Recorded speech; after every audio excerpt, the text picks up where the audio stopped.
गेली 4 दशकं पुण्याच्या गुन्हेगारी क्षेत्रामध्ये दबदबा निर्माण केलेली आंदेकर टोळी गेल्या वर्षभरापासून कौटुंबिक कलहात अडकलेली आहे।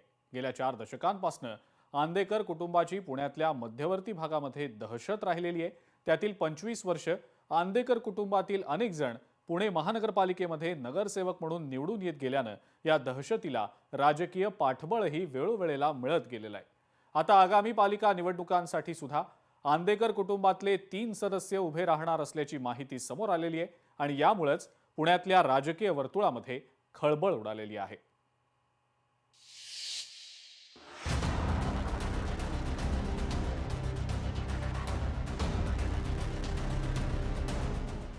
आंदेकर कुटुंबातील 3 जण पुणे पालिका निवडणूक लढणार।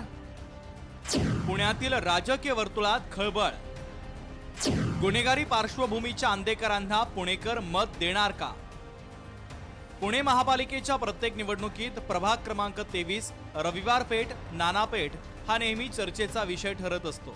या प्रभागावर गुन्हेगारी जगतात मोठा दबदबा असलेल्या आंदेकर कुटुंबासाठी ओळखला जातो। या प्रभागावर आंदेकर कुटुंबाचा गेली कित्येक दशकं वर्चस्व राहिलेलं आहे। पण आगामी निवडणुकांच्या तोंडावर पुणे शहरात आंदेकर कोमकर टोळी युद्ध भडकलं। या टोळी युद्धातूनच झालेल्या आयुष कोमकर आणि गणेश काळे हत्येप्रकरणी संपूर्ण बंडू आंदेकर कुटुंब तुरुंगात आहे। आंदेकरांवर दाखल गुन्ह्यांमध्ये त्यांचा कितपत सहभाग याची माहिती घेऊ, मग त्यांना उमेदवारी द्यायची की नाही हे ठरवू, असं राष्ट्रवादी काँग्रेस अजित पवार पक्षाचे पुणे शहर अध्यक्ष सुभाष जगतापांनी म्हटलंय। आयुष कोमकर हत्येच्या गुन्ह्यात तुरुंगात असलेल्या आंदेकरांना उमेदवारी देण्याबद्दल अजित पवारांच्या राष्ट्रवादीमध्ये चर्चा होणार आहे। आंदेकर यांनी अद्याप उमेदवारी अर्ज घेतलेला नाहीये।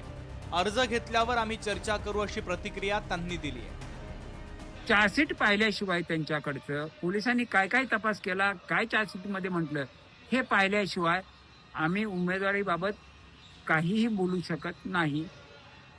आंदेकर, लक्ष्मीताई आणि सोनालीनी आमच्या राष्ट्रवादी काँग्रेस पक्षाकडे अजूनही उमेदवारी अर्ज घेऊन गेलेले नाहीत। त्यांची मागणी आजही नाही, हे आपल्याला स्पष्टपणे सांगू इच्छितो।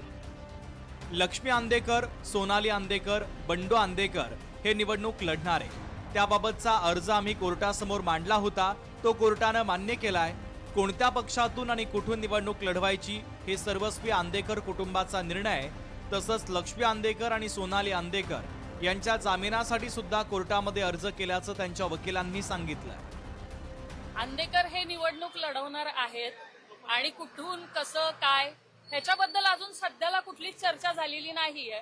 सध्या तरी आम्ही कोर्टापुढे अर्ज ठेवला होता, तो माननीय कोर्टाने तो मान्य केलेला आहे आणि आता सध्या आम्ही आंदेकरांची बेल सुद्धा ठेवलेली आहे। बाकी इथून पुढे बघूयात काय होतंय, त्यावर मग त्या अनुषंगाने मी सांगेन। गेल्या काही निवडणुकांमध्ये प्रभाग क्रमांक 23 या भागातून आंदेकर कुटुंबातील 2 ते 3 नगरसेवक निवडून येत असल्याचं पाहायला मिळत होतं। पूर्वी आंदेकर कुटुंब हे काँग्रेसमध्ये होतं। काँग्रेसमध्ये असताना आंदेकर कुटुंबातील वत्सला आंदेकर या महापौर देखील राहिलेल्या। 2017 आणि 2012 मधील निवडणुकीमध्ये देखील आंदेकर कुटुंबातील सदस्य राष्ट्रवादी काँग्रेसकडून निवडणुकीच्या रिंगणामध्ये उतरले होते। या निवडणुकीतही कुटुंबातील 2 व्यक्ती नगरसेवक म्हणून महापालिकेत पोहोचल्याचं पाहायला मिळालं। आमच्या पक्षामध्ये त्यांच्या बाबतीत चर्चा व्हायची असेल तर त्यांनी पहिल्यांदा उमेदवारी अर्ज घेऊन तो भरला पाहिजे, तरच चर्चा होणार, नाही तर आमच्या पक्षात चर्चा होणार नाही। काय कारणच नाही आमचं चर्चा करण्याचं त्यांच्यास। आंदेकर कुटुंबातील काही सदस्यांना निवडणूक लढवण्यास कोर्टानं परवानगी दिली असली तरी अद्याप कोणत्या पक्षातून ते लढतील हे अस्पष्ट आहे। अशातच आंदेकर कुटुंबानं उमेदवारी मागितली तर त्याचा निर्णय एकनाथ शिंदे घेतील असं वक्तव्य रवींद्र धंगेकरांनी केलंय। लोकशाहीमध्ये आपण न्यायालयाचा निर्णय मानतो। न्यायालयाने त्यांना संधी दिली असेल किंवा त्यांना आले तर तो लोकशाहीचा प्रक्रिया आहे। पण कुठल्या पक्षाने द्यायचं नाही द्यायचं पक्षप्रमुख ठरवतील आणि ते त्यांनी इच्छा व्यक्त केली तर पक्षाचे शिंदे साहेब त्यांना जो काय निर्णय देतील तो शेवटी निर्णय पक्ष घेतील। आम्ही सगळे काय जे काय आहे ते बोलू, पण त्यांनी इच्छा तर व्यक्त करू आमच्या। गेले काही दशक या भागातून आंदेकर कुटुंबातील व्यक्ती निवडून महापालिकेत जाण्याची परंपरा बनली आहे। मात्र या निवडणुकीत आंदेकर कुटुंबातून निवडणूक रिंगणामध्ये कोण उतरणार असा प्रश्न निर्माण झाला असताना आता बंडू आंदेकर, लक्ष्मी आंदेकर आणि सोनाली आंदेकर हे तिघही मैदानात उतरणार असल्यानं राजकीय वर्तुळामध्ये खळबळ उडालेली आहे. दुसरीकडे आंदेकर टोळीचा रक्तरंजित इतिहास पाहता पुणेकर मतदार त्यांना स्वीकारतील का, हाच खरा प्रश्न आहे. अमोल धर्माधिकारी, लोकशाही मराठी, पुणे.